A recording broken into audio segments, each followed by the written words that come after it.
Today we have a fictional story entitled The Christmas Story. This story was written for the Courier. It says, Collins was perplexed. Possibly in all a score and a half of busy years, Collins had never been in such a state of deep and overwhelming perplexity before. In all his varied and kaleidoscopic newspaper career, he had never wrestled with such a problem. Sitting at his desk in the news office of the Daily Arrow, chewing the end of an unlighted cigar and nervously tapping the pad of copy paper with his pencil, Collins was the personification of despondent gloom. Confound it all, he ejaculated for the 20th time. If I had ever had a ghost of a romance in my whole life, like the other fellows, maybe it would not seem so impossible. But whoever heard of a Christmas story without a romance? And how on earth can a prosaic fellow like me write of love and devotion that he has never felt? I don't believe there's any such thing as this kind of love that you read about anyway. It's all bosh. The lamp on the desk gave a sympathetic sputter and flickered knowingly, shedding its smoky rays of light around the sanctum, while only serving to make the shadows of the spacious room seem deeper. The old clock, high on the wall, ticked its approval and never-varying monotony. Now, Mauser, he went on, addressing the office cat who with one spring had landed at his elbow, barely escaping the lamp. If there was a scoop of any kind, say a murder, or a suicide, or a holdup, or a secret council session, or an interview with the most exclusive and unapproachable potentate on the globe, well, say, wouldn't we give them all cards and spades? Of course, I will admit that I possess a good, healthy, well-developed imagination, and there may have been times when I have had to draw on that self-same imagination to supply various missing links, but that is vastly different from writing a Christmas story. A Christmas story, you must understand, kin, to be the real thing, must first and foremostly be true to life. The mistletoe is to figure promiscuously, and there must be a couple of sizzling hot love scenes. But you see, the trouble is, it's so easy to overdraw a love scene and make it appear foolish, especially if a fellow has never actually been there himself.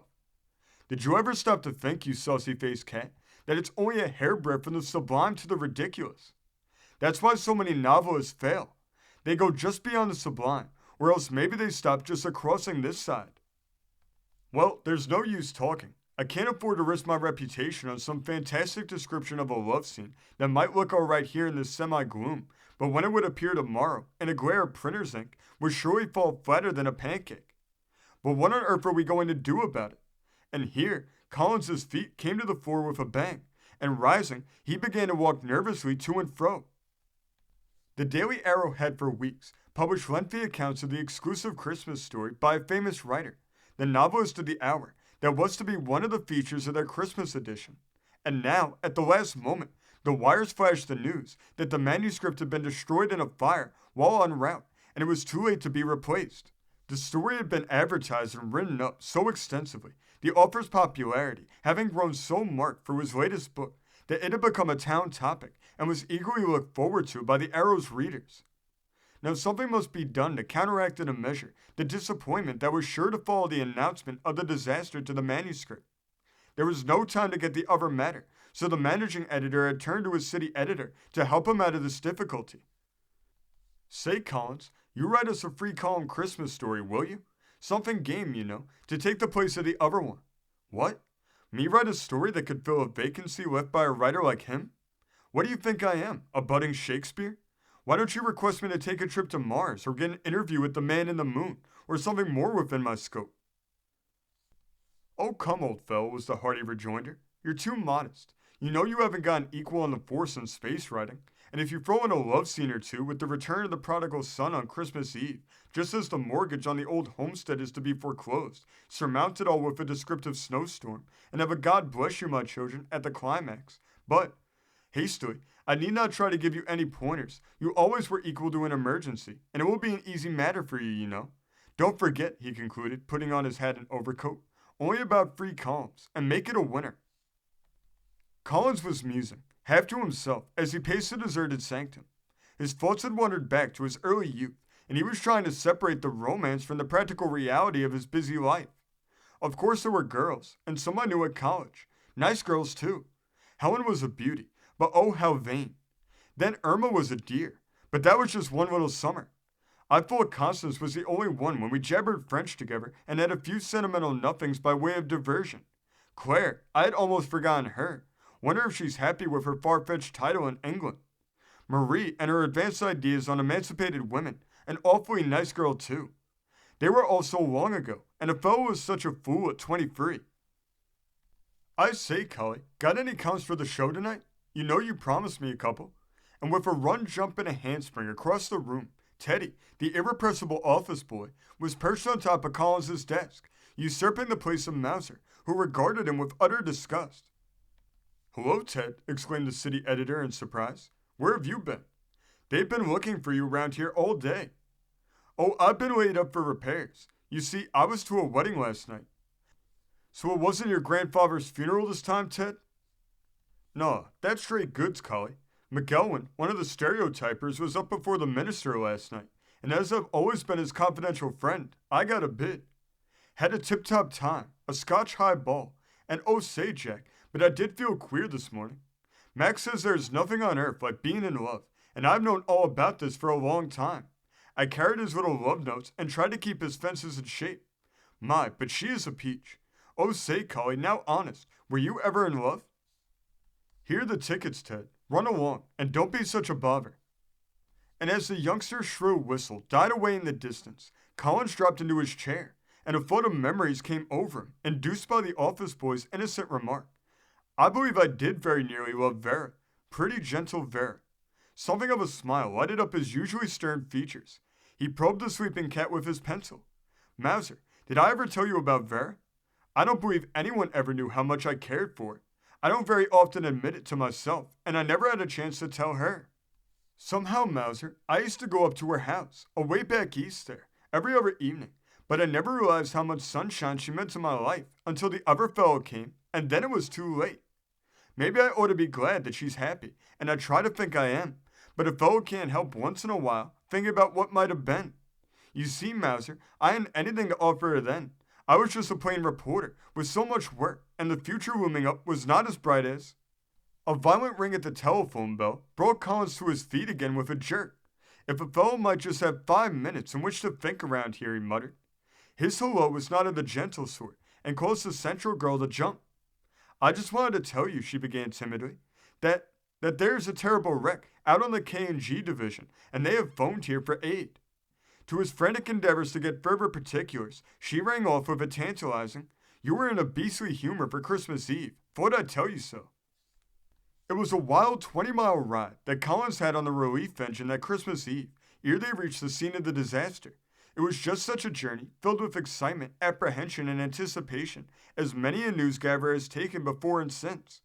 The heavy Trans-Western Limited train had escaped total demolition in a most miraculous manner. Running at full speed, drawn by 2 engines, it had crashed into a freight train while rounding the curve at Cedar Bridge. The first engine of the Limited and the engine of the freight train had telescoped into one another with terrific force, the passenger train with its second engine being hurled back fully 50 feet by the force of the collision. All the freight cars had been thrown from the track and demolished. The engineers and firemen of both Limited engines had seen the freight just a moment before the crash came, and had saved their lives by jumping, but all were severely injured. The passengers were considerably shaken up, but almost all escaped with bad bruises. This, in brief, is an outline of the facts that confronted Collins. The snow, which early in the evening had begun to flutter softly in feathery flakes, had gradually become heavier, and now the wind rising was blowing a perfect gale. It was a wild night, and something of the horrors he had witnessed filled the city editor of the Arrow with a feeling of awe. He entered the long, low freight shed, which had been quickly transformed into a temporary hospital, where a strange, weird scene met his gaze.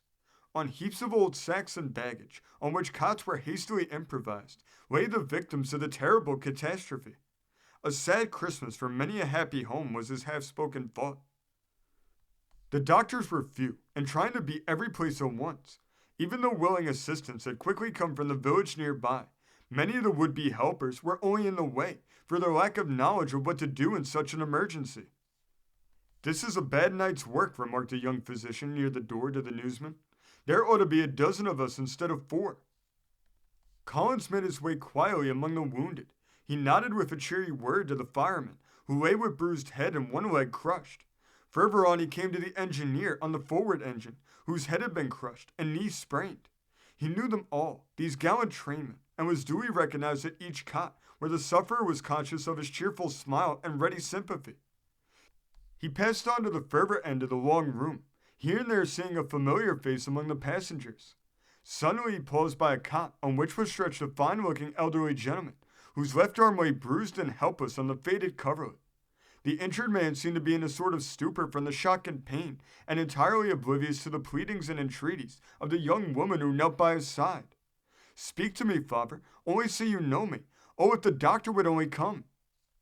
Something in the shape of the invalid's head, something in the firm lines of the clear-cut features, attracted Collins, and in another instant he was bending over the man. "Colonel North, by all that's great," he ejaculated. In a flash his eyes rested on the kneeling figure. Vera, Jack, that was all. In a jiffy Collins came to his senses. "Maybe I can be of some assistance," he said, and without waiting for a reply, he proceeded to examine the injured arm. His experience as special correspondent with the army in Cuba had taught Collins many things, and best of all, had taught him enough of medicine and surgery to know what to do in case of emergency. In camp, the boys had vowed that he was equal to any pocket edition of First Aid to the Injured that had ever been published. He dressed the injured member carefully, and with the aid of stimulants, soon had the patient comfortable. "Jack, my boy," said the colonel in a weak voice, "you must have been sent from heaven. Just like Santa Claus," laughed Vera happily. The dawn was slowly breaking when Miss North left her post at her father's side, for he was now resting quietly, and moved toward the many-paned window, looking out upon the bleak, wintry scene. The snow lay in heaps and drifts around the freight sheds, and the world looked strangely calm and peaceful in the faint morning light. The sun, just escaping above the horizon, seemed to foretell a brighter day. Collins stepped to her side. "I was just wondering," he began in his matter-of-fact way, "how you happened to be on that ill-fated train." "We are bound for the Pacific Coast," she answered, "for the benefit of father's health. We mean to stay a year." "And your husband, Vera?" "My husband?" she exclaimed. "Why, Jack, I haven't such an article. I am just plain Miss North to the end of the chapter." "Why, no," he began excitedly. "You married Ned Harding a couple of years ago. I remember reading it myself in the Brookville paper." "I regret, Mr. Reporter," she began, her violet eyes dancing beneath the curling lashes, "to be compelled to inform you that you have been misinformed. You behold before you the honored president of the Brookville Old Maids Union. But Ned Harding, oh yes, he did marry Vera North, but you know that was my cousin Vera. Don't you remember her?" Something that had been befuddling Collins' brain seemed to clear away all at once. "Vera," he blurted out, "I have been such a fool." "Hush," she answered gently. "I can't allow you to abuse my friends." It was in the sanctum of the Daily Arrow the following day, when the first copies of the Christmas edition had just left the press, that the news force was gathered together, talking over the extra, the scoop on the rival sheet, and Collins' story. The city editor had been strangely taciturn about his night's experience. The Christmas story he had woven on his trip back to the city, and it had seemed to come from his pencil without any effort. The world was all so different now, but strange to say that violet eyes with long curling lashes was the only description he could give of his heroine, except to say something about a rare, sweet smile, like a flash of sunshine through the bleak clouds of a winter's dawn. It was the editor-in-chief who, after he had read through the story, grasped the hand of Collins with a tight grip and said with a husk in his voice, "You have struck a chord in my heart, my boy, that hasn't been touched in years. We will have to make it worth your while to write several short stories for us." And the highest praise, that of his co-workers, was showered on him from every side. "Say, fellows," said Hepburn, the youngest reporter on the force, who was spending his first Christmas alone in the city, "I want to make a motion that we establish a fund of some kind to provide a suitable Christmas dinner for us poor neglected homeless chaps so we can fare like the rest of humanity. Now, there's you, Edwards, and Jerome, and Parker, and Collins. Say, Collins, what do you think of my scheme?"